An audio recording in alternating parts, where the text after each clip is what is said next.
My name is Ruth, and I will participate on 15 May to shoot what is close to me.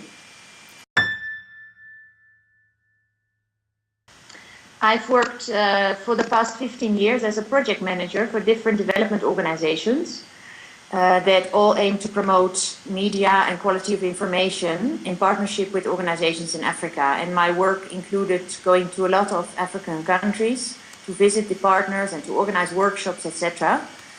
And the last 4.5 years I've worked for World Press Photo and coordinated a large project aimed at strengthening African photojournalism.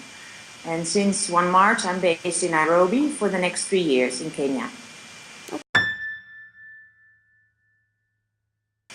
I think a lot of the images we see from Africa in our newspapers and magazines, they confirm the overall image we have in the Western world of the continent, which is one of misery, hunger, poverty, war, refugees, corruption.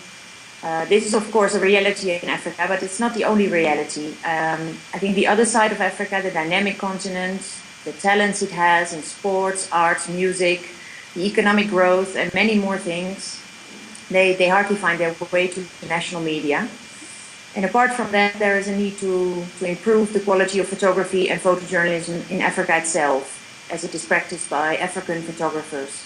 This is a matter of photography education, visual storytelling, but also good equipment and access to markets to sell the images.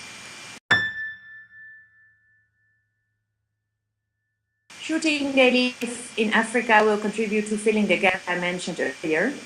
It will show the world a more balanced image, and we will see that also in Africa people go to work, they go to school, they enjoy themselves when they're working, they are annoyed by traffic jams in the big cities, they fall in love, etc. The full spectrum of life. It will also contribute, I think, to building an archive of the status of Africa in 2012. So that 20 years from now we can look back and say, look, this is what our lives looked like back in 2012, and I think that's important.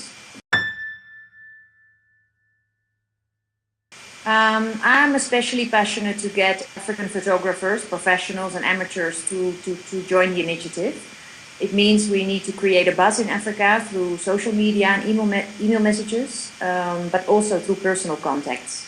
So my idea is to write messages to as many people as possible in the media sector here in Africa and the NGO sector, my own contacts. And I hope that I can persuade them to mobilize their constituencies, their members, colleagues, friends, etc. And in that way start to build up towards 15 May and to get as many African people to be part of this project.